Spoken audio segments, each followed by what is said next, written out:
നമ്മളവിടെ ഈ സ്ത്രീകളും കുട്ടികളൊക്കെ അതും കാണാൻ വരുമല്ലോ. രാവിലെ ചില കുട്ടികളെയും കൊണ്ടായിരിക്കും വരിക. അപ്പൊ അവരുടെ കരച്ചിലും മറ്റൊക്കെ അതും നമുക്ക് കേൾക്കുന്നുണ്ടാവും. പിന്നെ ഏതായാലും അവരെ വിട്ടിട്ട് പോവാം, അവരോട് സംസാരിച്ചിട്ട് അവരെ വിട്ടങ്ങനെ പോകും.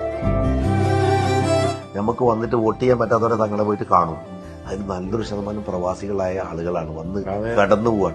ഒരു സെക്യൂരിറ്റിയും അവർക്കില്ല. രണ്ട് കാര്യം ഞാൻ പറഞ്ഞു. ഒന്ന്, ഒരു മിനിസ്റ്റർ വരികയാണെങ്കിൽ അവരുടെ കാര്യത്തിൽ വളരെ പെരിഫറലായിട്ടുള്ള ഡയലോഗുകൾക്കപ്പുറത്ത് പ്രവാസികൾക്ക് നമുക്കൊരു സെക്യൂരിറ്റി, വീണു പോയാൽ ഒരു മിനിമം അവരെ ആരോഗ്യത്തിൽ പരിരക്ഷിക്കാനുള്ള ഒരു സെക്യൂരിറ്റി എങ്കിലും അഷുറൻസ് ചെയ്യാവുന്നത്.